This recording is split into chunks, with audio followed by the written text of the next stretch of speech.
ஒரு வழியா Delhi test match முடிஞ்சிருச்சு. அதாவது 2.5 நாள்லையா, 2 நாள்லையா, 3 நாள்லையா, 3.5 நாள்லையா, 4 நாள்லையா அப்படின்லாம் கேள்வி கேட்டுட்டு இருக்கும்போது 5வது நாள் வரைக்கும் எடுத்துகிட்டு வந்துருக்குறாங்க. அப்படின்னா அதுக்கு காரணம் வெஸ்ட் இண்டீஸ் விளையாண்ட ஒரு நல்ல கிரிக்கெட் அப்படின்னு சொல்லலாம். பட் இந்த டெஸ்ட் சீரீஸை இந்தியா வின் பண்ணியிருக்கிறாங்க.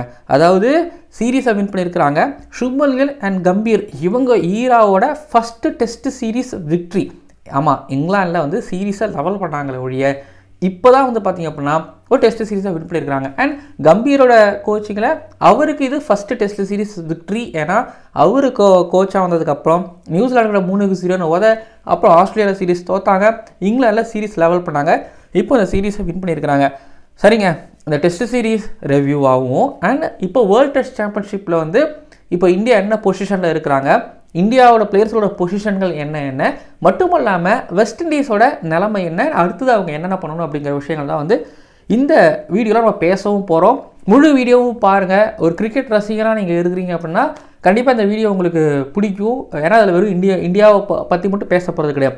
நிறைய வெஸ்ட் இண்டீஸ்க்கு முக்கியத்துவம் கொடுத்து இந்த வீடியோவில் இருக்க போகுது. ஸோ முழு வீடியோவும் பாருங்கள், மறக்காமல் சப்ஸ்கிரைப் பண்ணுங்கள். வீடியோக்குள்ளே போகலாம். ஓவருக்கு 6 பால் தான், ஆனா நோ பால் போட்டா 7 பால் போடு. ஐபிஎல் பாப்பியா? ஜென்டில் லேடிஸ் அண்ட் ஜென்டில்மேன், இந்த ICC world test championship 2027 West Indies tour of India 2025 டெல்லியில் நடந்து முடிஞ்ச India versus West Indies second test மேட்சோட அனாலிசிஸ் அண்ட் ரிவ்யூ அண்ட் இந்த டெஸ்ட் சீரீஸோட அனாலிசிஸ் அண்ட் ரிவ்யூ பார்க்க வந்திருக்கிறீங்க. இந்த ஸ்பெஷல் கிரிக்கானந்தா ஷோவில் இந்த டெஸ்ட் சீரீஸ் ஆரம்பிக்கிறதுக்கு முன்னாடி இல்லை இந்த டெஸ்ட் சீரீஸ் மிட்டில் அப்புறம் இந்த டெஸ்ட் சீரீஸ் மிட்டில் இந்த டெஸ்ட் சீரீஸ் ஆரம்பிக்கும் போது என்ன பேச்சு இருந்ததுன்னா, நம்மளுமே சொல்லியிருந்தோம் அந்த டெஸ்ட் மேட்ச் வந்து 2.5 நாள்லையா, 3 நாள்லையா, 3.5 நாள்லையான்னு சொல்லிட்டு. ஆனால் இந்த டெல்லி டெஸ்ட் மேட்ச் 5 நாள் வரைக்கும் வந்திருக்குதுன்னா அதுக்கு காரணம் முன்னாடியே சொன்ன மாதிரி வெஸ்ட் இண்டீஸோட கிரிக்கெட் அண்ட் அதில் ஒரு கேம்பரோட கிரிக்கெட்டு, அப்புறம் அதில் ஏத்தன்ஸோட ஒரு கிரிக்கெட், ஷைஹோப்போட ஒரு கிரிக்கெட், கிரீவ்ஸோட ஒரு கிரிக்கெட், சீல்ஸோட ஒரு கிரிக்கெட், கேரிபரு, வேரிக்கன்னு சொல்லிட்டு ஒரு 11 பேரில் ஒரு 7-8 பேர் நல்லா விளையாண்டாங்க. அந்த 7-8 பேர் நல்லா விளையாண்டதன் காரணமாக நம்ம இந்த test match, Delhi test match பொறுத்த வரைக்கும் ஒவ்வொரு வீடியோலையும் வந்து டைட்டில் இந்தியா பற்றினதாக இருக்கும். பட் உள்ளுக்குள்ள கரு வந்து பார்த்திங்கன்னா வெஸ்ட் இண்டீஸ் கிரிக்கெட் பற்றினதாகவே இருக்கும். ஏன்னா வெஸ்ட் இண்டீஸை சுற்றி இந்த டெஸ்ட் சீரீஸ் அப்படிங்கிறது இருந்துச்சு. என்ன வேணாலும் சொல்லிக்கோங்க, என்ன வேணாலும் பேசிக்கோங்க, வெஸ்ட் இண்டீஸை சுற்றி தான் அந்த டெஸ்ட் மேட்ச் அப்படிங்கிறது இருந்துச்சு. India 500 run அடிச்சிருக்கலாம். பட் இந்த பக்கத்தில் வந்து பார்த்திங்கன்னா வெஸ்ட் இண்டீஸ் கொஞ்சம் ஒரு மாதிரி ஏறத்தாழ நல்லா விளையாண்டுருந்தாங்க அப்படின்னா ஜெயிச்சிருக்கலாம். பட் சோஃபார் இந்த டெஸ்ட் சீரீஸ் எடுத்துக்கிட்டிங்க அப்படின்னா 2 மேட்ச், ஒன்று அகமதாபாத், இன்னொன்று டெல்லி. ஸோ இதில் வந்து ஒன்று நடந்துச்சுங்க. இந்தியாவுக்கு வரீங்களா, உங்களுக்கு வந்து உங்களுக்கு வந்து இந்த இந்தியாவோட அதாவது இந்தியாவோட ட்ரெடிஷ்னல் பிச்சர்ஸ் எப்படிங்கிறத நான் உங்களுக்கு காமிக்கிறோம். அகமதாபாத்தில் வந்து ரெட் சாயில் போட்டு கொடுத்தாங்க. அப்புறம் இங்கே அதில் கொஞ்சம் பவுன்ஸ் இருக்கும், அவன் கிரிப்பு கிடச்சிச்சு. சரி, இந்த பக்கம் நீங்கள் டெல்லிக்கு வாங்க. டெல்லியில் உங்களுக்கு வந்து ஃப்ளாட்டாக இல்லை, கொஞ்சம் ஹார்டான விக்கெட் கொடுக்குறோம், பிளாக் சாயில் கொடுக்குறோம், ஆனால் சுத்தமாக திரும்பலை. ஓகேங்களா? அது ஆல்மோஸ்ட் நீங்கள் வந்து சிமிலர்லி ஒரு முல்தான், லாகூர், பாகிஸ்தானி விக்கெட்ஸ். ஓகேங்களா? ஒன்று இந்தியாவோட சேலஞ்சை நீங்கள் ஃபேஸ் பண்ணுங்கள். இன்னொரு பிச் வந்து டெல்லி பிச் வந்து வெஸ்ட் இண்டீஸுக்கு கிடையாது, இந்தியாவுக்கு தான் சேலஞ்சு. இங்கே பாருங்கள், நீங்கள் செம்மையான ஒரு கன் பவுலிங் அட்டாக், கன் பேட்டிங் அட்டாக். அப்போ நீங்கள் என்ன பண்ணுறீங்கன்னா இதில் நீங்கள் போட்டு நீங்கள் வெஸ்ட் இண்டீஸ் ஜெயிச்சு பாருங்கள் அப்படின்னு கொடுத்தாங்க. So first test match West இண்டீஸுக்கு சேலஞ்சு, 2வது டெஸ்ட் மேட்ச் இந்தியாவுக்கு சேலஞ்சு. ஸோ எனக்கு வருத்தமே டெஸ்ட் சீரீஸ் வந்து 2 டெஸ்ட் மேட்ச் கொண்ட சீரீஸாக நடந்தது தான். இது ஒரு 3-4 நடந்தது தான் நல்லா இருந்திருக்கும். அந்த சீரீஸ் நீங்கள் ஒரு சீரீஸாக இல்லாமல் அது ஒரு மாதிரி நல்லா இருந்திருக்கும். இது ஷார்ட்டாக முடிஞ்சதுனால வெஸ்ட் இண்டீஸுக்கு இது என்ன சொல்கிறது, வெஸ்ட் இண்டீஸுக்கு இது ப்ராபப்ளி ஒரு நல்ல விஷயமா இது இல்லை, நிறைய காரணங்களுக்காக. இது பிளேயர்ஸுகளுக்கு ஒரு டீமுக்குமே சரி. இப்போ இன்னொரு பக்கம் நீங்கள் இந்தியாவை எடுத்துக்கிட்டிங்கன்னா, லைக் இந்தியா வந்து ஃபஸ்ட் டெஸ்ட் மேட்ச் வின் பண்ணாங்க, செகண்ட் டெஸ்ட் மேட்ச் வின் பண்ணாங்க. பட் இன்னைக்கு செகண்ட் டெஸ்ட் மேட்ச் வின் பண்ணாங்கிறத தாண்டி கொஞ்சம் லைட்டாக தப்பிக்க தான் செஞ்சுருந்தாங்க. இதுவே 3-4 ஒரு டெஸ்ட் சீரீஸோட நம்பர்ஸ் இன்க்ரீஸ் ஆகும்போது ஸோ அங்கே சில டீம் பவுன்ஸ் பேக் ஆகிறது வரதுக்கு வாய்ப்பு இருக்குது. பட் யோசிக்கலாம், இப்போ இங்கிலாந்து, ஆஸ்திரேலியாலாம் வந்து இங்கே கொஞ்சம் கஷ்டப்பட்டாங்கன்னு சொல்ல முடியாதுங்க. என்ன வேணாலும் நடக்கலாம், கிரிக்கெட் அதுதான் கிரிக்கெட்டு. ஸோ எனக்கு இந்த சீரீஸ் பொறுத்த வரைக்கும் அகமதாபாத், டெல்லி அவங்க இந்த ஒரு சீரீஸ் எப்படி வரணும் போகும் அப்படிங்கிறதெல்லாமே வந்து பிச்சு தீர்மானிச்சிடும். அது சூப்பராக ரெடி பண்ணாங்க. ஒன்று நல்ல சீரீஸாக இருந்ததுக்கான காரணம் பிச்சஸ். ஸோ இன்னொரு பக்கம் வந்து பார்த்திங்க அப்படின்னா இப்போ வெஸ்ட் இண்டீஸ் பொறுத்த வரைக்கும் அவங்க வேர்ல்டு டெஸ்ட் சாம்பியன்ஷிப் ஃபைனலுக்கு போக மாட்டாங்க தெரியும், ஆனால் அவங்க கிட்ட ஒரு குவாலிட்டி ஆஃப் கிரிக்கெட் இருக்குது. நான் இப்போவும் சொல்கிறேன், இந்த சீரீஸ் ஆரம்பிக்கும் போது சொன்னேன், அவங்கக்கிட்ட ஒரு வகையான கிரிக்கெட் இருக்குது, இல்லாமலாம் கிடையாது, ஸ்கில் இருக்குது. நான் சில பல பிளேயர்ஸ் ஐடென்டிஃபை பண்ணி வச்சுருக்கிறேன்ல, ஸோ அந்த பிளேயர்ஸ்கிட்டலாம் நல்ல கிரிக்கெட் இருக்குது. ஆனால் என்ன அவங்களால அது வெளிக்கொண்டு வர முடியல. இப்போ நான் சொன்னேன் இந்த டெஸ்ட் சீரிஸ் வந்து 4 மேட்சஸ் கொண்ட டெஸ்ட் சீரிஸாக இருந்தாலோ இல்லை 5 டெஸ்ட் மேட்சஸ் கொண்ட டெஸ்ட் சீரிஸாக இருந்தாலோ இல்லைனா இந்த சீரீஸ்க்கு முன்னாடி அவங்க ஏதாவது ஒரு டூர் மேட்சஸ் இந்தியா மேட்சஸ் அவங்க அரேஞ்ச் பண்ணி விளையாண்டுருந்தாலோ, ஏன்னா சிபிஎல்லேருந்து நேராக வராங்கிறதுனால அவங்களால அடோப்ரேஷன் இப்போ இந்தியாவே எடுத்துக்கோங்க. இந்தியா பிக் 3 டீம்ஸ் அவங்களாமே வந்து ஒரு டூர் மேட்ச் ஆடுறாங்க. எந்த ஒரு டீமாக இருந்தாலும் இப்போ நான் இந்தியாவோட பிளேயர்ஸுகள் ஸ்டாண்டர்ட் எல்லாமே தரமாக வேறு லெவலில் இவங்களோட ரொம்ப பெருசு. பட் அப்படிப்பட்ட பிளேயர்ஸுகளே வந்து நேராக அந்த T20லேருந்து டெஸ்ட்டுக்கு வரும்போது ஒரு திணறாங்கல்ல. பட் வெஸ்ட் இண்டீஸ் அவங்களாம் ஏமாத்துறோம். அவங்க வந்து இந்த டெஸ்ட் சீரிஸ் ஒன்று அதாவது 3 நாள்னு எக்ஸ்டெண்ட் பண்ணியிருந்தா 3ஆவது நாளாக டெஸ்ட் மேட்ச்சில் ஒரு வின்னு பார்த்துருக்கலாம், இல்லைனா ஒரு ட்ரா ஒரு வின்னை பார்த்துருந்துருக்கலாம்.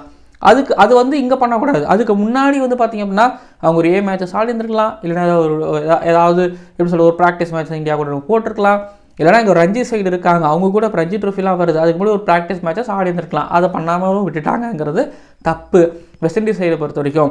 இன்னொன்று இப்போ நீங்கள் வரலாங்க. இப்போ அலெக் எத்தன்ஸு, கேம்பல், ஷாய் ஹோப்பு, கிரீவ்ஸு அப்பா நல்லா விளாட்றாங்கப்பான்னு சொல்லிட்டு சேஸ் நான் குறை சொல்லவே மாட்டேன் எனக்கு. பட் இந்த டீம் அதாவது டீம் அடிக்கடி அவங்க சேஞ்ச் பண்ணிக்கிட்டே இருப்பாங்க, அது பிரச்சனை. கேபா வின்னு ஒன்று நடந்துச்சுல்ல, கேபா வின்னுக்கு அப்புறம் அந்த அதே டீம் முல்தான் டெஸ்ட் மேட்ச்சில் ஆடினாங்களா? இல்லை. அந்த முல்தான் டெஸ்ட் மேட்ச்சில் வின் பண்ண டீம் அப்படியே கன்டினியூ ஆகிட்டு இருக்கா? கிடையாது. நிறைய மாற்றிக்கிட்டே இருக்காங்க. அது ஃபார்மு அதெல்லாம் எனக்கு தெரியாது. ஆனால் மாற்றிக்கிட்டே இருப்பாங்க. கேப்டன்சி வந்து எப்பயாவது அதான் ஹோல்டர்கிட்டேருந்து கிரெக் பிராத்வைட் கிட்டேருந்து இப்போ சேஸ் கிட்ட வந்துருக்குது. அதில் பிரச்சனை கிடையாதுன்னு வச்சுக்கோங்க. அதுவுமே ஒரு மாதிரி கொஞ்சம் ஸ்டேபிளாக இருந்துக்கிட்டு இருக்கு. ஆனால் அந்த டீம் வந்து பார்த்தீங்க அப்படின்னா இப்போவுமே எனக்கு பயமாகவே இருக்குது. இப்போ இந்தியா சீரிஸ் நடந்து முடிச்சா, இதுக்கப்புறம் டெஸ்ட் சீரிஸ் வந்து அவங்களுக்கு நியூசிலாந்து கூட ஆட போகிறாங்க இல்லையா டிசம்பர் மாதம். ஸோ அப்போ என்ன டீம் இருக்க போகுதுங்கிறது எனக்கு ஒரு பயம் இருக்குது. பட் டேரன் செம்மி உள்ளே வந்திருக்காரு.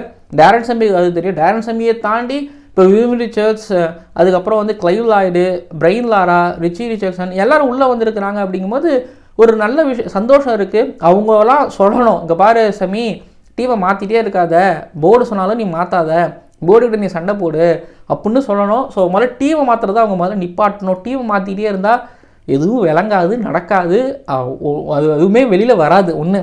அதுக்கப்புறம் காயம். இது வரைக்கும் வெஸ்ட் இண்டீஸ் பொறுத்த வரைக்கும் அவங்கள 3 ஃபாஸ்ட் பாலர்ஸ் ஒன்றா சேர்ந்து ஆடுறதுங்கிறது இல்லை. ஆஸ்திரேலியா சீரிஸ் ஆடினாங்க. பட் நான் ரொம்ப விரும்புகிறது என்னென்னா Shamar Joseph, ulcer Joseph, Jaden silks இந்த 3 பேருமே ஒன்றா ஆடணும். இப்போ மேலே அவங்களுக்கு ஒரு பேட்டிங் சப்போர்ட் கிடச்சிச்சு அப்படின்னா கீழே இவங்களால ஒரு நல்லா ஒன்று பண்ண முடியும். எனக்கு அது ஆஸ்திரேலியா சீரிஸில் பார்க்க முடிஞ்சிச்சு. அதாங்க இந்த டீம் வந்து ஒரு இங்கிலாண்டை பீட் பண்ணுறதை தாண்டி ஒரு ஆஸ்திரேலியாவெல்லாம் பீட் பண்ணுறதை நான் பார்க்கணும். இது நடக்கணும். அதனால் கீழே Shamar Joseph, ulcer Joseph, Jaden silks இவங்க 3 பேருன்னா மேலே இருக்கக்கூடிய நான் சொன்னல இவங்க டேகன் சந்திரபால் கொஞ்சம் ஒரு மாதிரி பொறுப்போட ஆடி, அதுக்கப்புறம் இங்கிலாக்கும் நல்லா ஆடுறாரு. இப்போ பிரெண்டன் கிங் எங்கே உள்ளே கொண்டு வருவாங்கன்னு எனக்கு தெரியல. ஆனால் டீம் செட் ஆச்சு. கிரீவ்ஸும் நல்லா பண்ணுறாரு. இப்போ ஹோல்டர் தேவையா இல்லையாங்கிற அளவுக்கு வந்துருச்சு டீமு. இப்போ ஹோல்டர் உள்ளே வந்து ஹோல்டர் விக்ட்ரிக்கு உதவினார் அப்படின்னா வெஸ்ட் இண்டீஸ் நல்லா சைடாக வருவாங்க. அதாவது ஃபினான்ஷியல் இஷ்யூ இருக்குது, ஓகேங்களா. பட் ஓகே ஒத்துக்கிறேன். லாரா ஒன்று சொன்னிருந்தார் என்னென்னா நாங்கள் அப்படி ஆனோம். இப்போ இங்கே பாருங்களேன், அந்த கதைங்கிறது அப்போது ஓகேங்களா. ஒவ்வொருத்தவங்களும் ஒரு விதமான எக்ஸ்பீரியன்ஸ் இருக்கும். ஒவ்வொருத்தவங்களும் ஒவ்வொரு எப்படி சொல்கிறது, ஒவ்வொரு கஷ்டத்துலேருந்து வந்தவங்களாக இருப்பாங்க, புரியுது. ஆனால் அந்த விஷயத்தை நம்ம இவங்களோட சில விஷயத்தை கொண்டு வர முடியாது. சில விஷயம் இருக்குது, டிசிப்ளின் இதெல்லாம் இருக்குது. பட் பண தேவை அப்படிங்கிறது வந்து அவங்களோட மிக்ஸ் பண்ணவும் முடியாது. ஸோ லாரா அதை சொல்லியிருந்தாரு. ஃபினான்ஷியலாக சில விஷயங்கள் இருந்தால் நம்மளால் சில விஷயம் பண்ண முடியும். இப்போது இன்ஃப்ராஸ்ட்ரக்சர் அப்படின்னா அந்த ஃபஸ்ட் கிளாஸ் கிரிக்கெட்னா நீங்கள் வெஸ்ட் இண்டீஸில் அவ்வளோ சாதாரணமாக சொல்லிட முடியாது. ஏன்னா இப்போது நீங்கள் இந்தியா மாதிரி bus travel, train travel, flight okay flight தான் வந்துட்டு போயிட்டுருக்காங்க. ஆனால் இப்போ அவங்களாம் எப்படின்னா தனித்தனி அயர்லாண்டுங்கிறதுனால அவங்கெல்லாம் சேர்ந்து விளையாடணும் அப்படின்னா அதில் கொஞ்சம் சிரமங்கள்லாம் இருக்கும். இத்தனை நாள் தனித்தனி அயர்லாண்டாக இருந்து வெஸ்ட் இண்டீஸாக ஆடி இவ்வளோ தூரம் வந்திருக்கிறாங்க. இப்போது அதையே அந்த பாரம்பரியத்தை கல்ச்சரே அவங்க கண்டினியூ பண்ணால் சந்தோஷப்படலாம். சோஃபார் இந்த டெஸ்ட் சீரீஸில் ஒரு கேம்பல் கிட்ட இருந்து, ஹோப் கிட்ட இருந்து, கிரீவ்ஸ் கிட்ட இருந்து, ஜேடன் சீல்ஸ் கிட்ட இருந்து, ஆனால் 2 டெஸ்ட் மேட்ச் நல்லா பவுலிங் பண்ணார், நல்லா பேட்டிங் பண்ணார். கேரிபெரி கிட்டேருந்து ஒரு பேட்டிங் பர்ஃபார்மன்ஸ் அப்படிங்கிறது பார்க்க முடியுது. இம்லாக்கோட இங்கே இந்தியாவில் அவரோட பர்ஃபார்மன்ஸ் அப்படிங்கிறது நல்லா இருந்துச்சு. சோஃபார் ஓகேங்க, ஹாப்பிங்க. டேகன் சந்திரபால் கிட்டேருந்து இன்னும் 4 இன்னிங்ஸில் எதுவும் பெருசாக வரல, எனக்கு தெரிஞ்சு பெருசாக வரல, வந்துருந்து நல்லாயிருக்கும். இது வெஸ்ட் இண்டீஸ் பொறுத்த வரைக்கும். வெஸ்ட் இண்டீஸ் இப்போது அவங்களுக்கு அடுத்தது பங்களாதேஷ் கூட 3 ODIs 3 T20s ஆடுறாங்க. உடனே இங்கேருந்து நேரம் அங்கே கிளம்பி போகிறாங்க. அதுக்கப்புறம் வந்து பார்த்தீங்க அப்படின்னா நியூசிலாந்து கூட வந்து 3 ODIs 5 T20s அப்புறம் 3 டெஸ்ட் மேட்சஸ் ஆடுறாங்க. அதுக்கப்புறம் ஜனவரியில் 2026 பார்த்தீங்கன்னா சவுத் ஆஃப்ரிக்கா கூட வந்து அவங்க T20s ஆடுறாங்க. ஸோ அவங்களுக்கு இடையில இருக்கக்கூடிய ஒரே ரெட் பால் கிரிக்கெட் வந்து ரெட் பால் டோர்னமெண்ட்னா இப்போது டிசம்பரில் கிரைஸ்ட் சர்ச்சில் ஒன்று, அதுக்கப்புறம் பே ஓவலில் ஒன்று, அண்ட் வெஸ்ட் இண்டீஸ் இங்கே கிடைச்ச பாசிட்டிவிட்டி எப்படி அடுத்தடுத்து எடுத்துகிட்டு போகிறாங்க. இங்கேருந்து போயிட்டு அடுத்தது இப்போ நேபாள்கிட்ட தோத்தாங்கன்னு ஒன்று பார்க்குறீங்க, அது வேறு டீமு. இருந்தாலும் நேபாள்கிட்ட தோத்தாங்கன்னு தான் கணக்கு எழுதுவாங்க. சரி, நேபாள்கிட்ட தோக்குறாங்க, இந்தியா கிட்ட வந்து நல்லா பர்ஃபார்மன்ஸ் கொடுக்குறாங்க, பட் தோக்குறாங்க.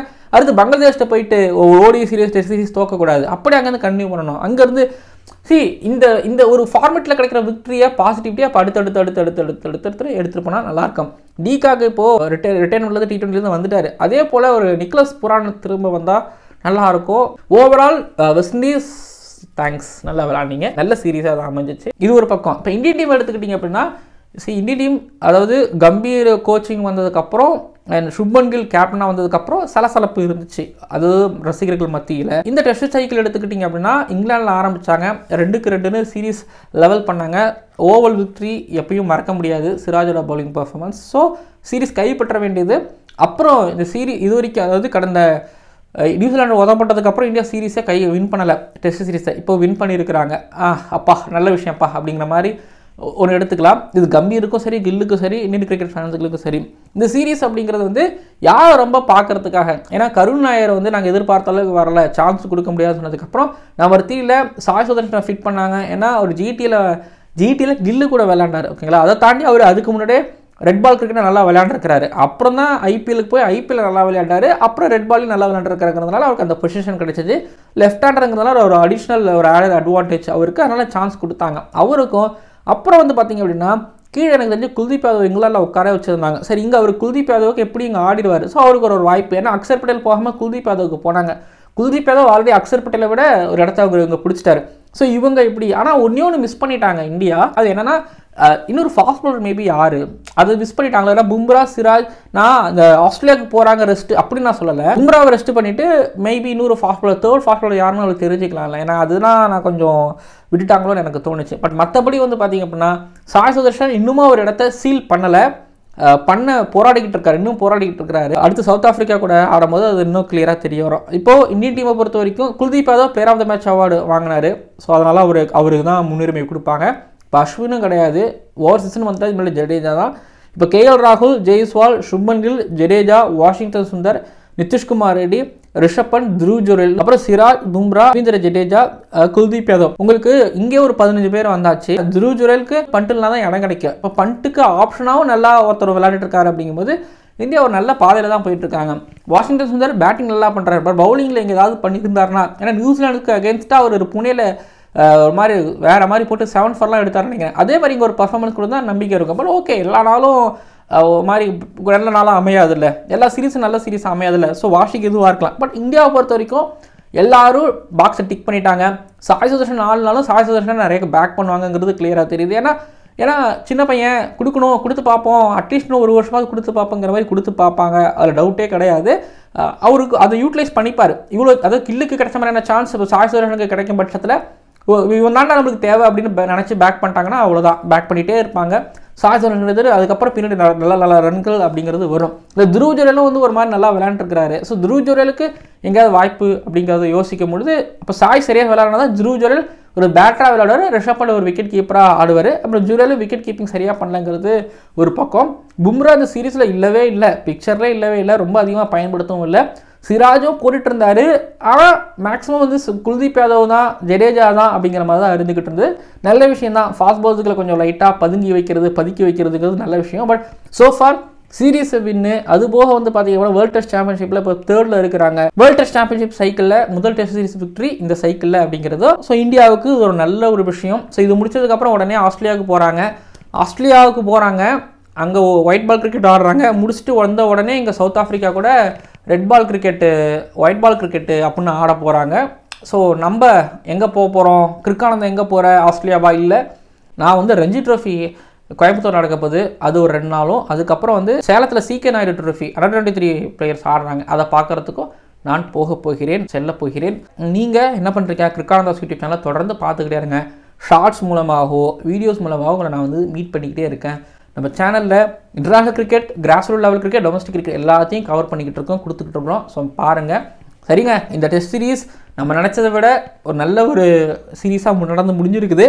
அப்புறம் இப்போ அடுத்தது ஒரு நல்ல சீரீஸ் எதிர்பார்த்துக்கிட்டு இருக்கோம். அது நல்ல விதமாக நடந்து முடியணும் அப்படின்னு நம்ம நம்புவோம். ரோஹித் கோலி இவங்களாம் வரப்போகிறாங்க ஒரு பிளேயர்ஸ்களாக. இன்னொரு பக்கம் கில் அவரோட ஒரு ஓடிஐ கேப்டன்சியை ஸ்டார்ட் பண்ண போகிறாரு. என்னென்னாங்கன்னு பொறுத்திருந்து பார்க்கலாம். அதுக்கப்புறம் ரஞ்சித் சுதாகர்னு ஒரு சப்ஸ்கிரைபர் கமெண்ட் பண்ணியிருந்தாரு, கிருக்கானந்தா 2023 வெஸ்ட் இண்டீஸ் சீரீஸில் கிருக்கானந்தாஸ் ரீகேப், கிருக்கானந்தாஸ் கதைகள் இதெல்லாம் பண்ணுவீங்க, எனக்கு ரொம்ப பிடிக்கும், திரும்ப அதெல்லாம் கொண்டு வாங்க அப்படின்னு சொன்னார். எனக்கு புரியுது தலைவா, எனக்கு வந்து இந்த ரீகேப் கதைகள் இதெல்லாம் ரொம்ப பிடிக்கும். இதெல்லாம் ரொம்ப பிடிச்சி ஆரம்பித்த சீரீஸ் இது. நீங்கள் 2023 வெஸ்ட் இண்டீஸ் சீரீஸ் தானே பார்த்தீங்க. ஆக்சுவலி நான் 2019-20 ரொம்ப விக்ரஸாக அதெல்லாம் பண்ணிக்கிட்டு இருந்தேன். அப்போது நம்ம வந்து இன்டர்நேஷனல் கிரிக்கெட், அப்புறம் கொஞ்சம் உமன்ஸ் கிரிக்கெட், கொஞ்சம் டொமஸ்டிக் கிரிக்கெட் கவர் பண்ணிகிட்டு இருந்தோம். பட் ஆனால் இப்போது இன்டர்நேஷனல் கிரிக்கெட் ஈக்குவலாக நம்ம டொமஸ்டிக் கிரிக்கெட் இதெல்லாம் கவர் பண்ணிக்கிட்டு இருக்கோம். அப்படிங்கிறதுனால ஸோ நம்மளால் இந்த ரீகேப், ரீவைண்ட் கதைகள் இதெல்லாமே பண்ண முடியல. எனக்கு புரியுது கிருக்கானந்தாஸ் ரீகேப் இதெல்லாமே வந்து சரி கொண்டு வரணும்னு ஆசை. பட் ஆனால் எங்கள் domestic cricket, grass root level of cricket நிறைய கிரிக்கெட்டர்ஸ் இருக்காங்க. அதெல்லாம் நம்ம கவர் பண்ணும்போது இதெல்லாம் நம்மளால் பண்ண முடியலை. பார்ப்போம் இன் ஃப்யூச்சரில் ஒரு வேளை நம்மளுக்கு நல்ல எடிட்டர் கிடைச்சாலோ. ஃபினான்ஷியலாக நான் கொஞ்சம் ஸ்ட்ரகிள் தான். என்னால் அடுத்தடுத்து நிறைய விஷயங்கள் பண்ண முடியலை. அதுக்கு நான் உட்காந்து கிடக்கல. என்னால் என்ன பண்ண முடியுமோ அதை நான் பண்ணிக்கிட்டு இருக்கேன். பட் இப்போதைக்கு இதை கொஞ்சம் ரசிச்சுக்கோங்க. இப்போதைக்கு இதை கொஞ்சம் சாப்பிடுங்க.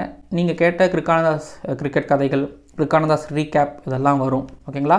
அதுக்கப்புறம் காட்வின்னு ஒரு சப்ஸ்கிரைபர், அவரோட கமெண்ட்டும் பார்த்தேன், நல்லா இருந்துச்சு. ஒரு 4 வருஷமாக ஃபாலோ பண்ணிட்டு இருக்காருன்னு நினைக்கிறேன். ஸோ ஃபார் உங்களுக்கு நன்றி, இவ்வளோ நாள் சப்போர்ட் பண்ணிக்கிட்டு இருக்கிறீங்க. ஸோ உங்களுக்கு பிடிச்ச மாதிரியான வீடியோஸும் வரும். இப்போ கிருக்கானந்தாஸ் யூடியூப் சேனல் வெறும் யூடியூப் சேனலுங்கிறத தாண்டி வேற ஒரு கட்டத்தை நோக்கி நகர்ந்துக்கிட்டு இருக்கு. அதுக்கானது தான் இந்த விகடன் அவார்ட் நம்மளுக்கு கிடச்சிச்சு.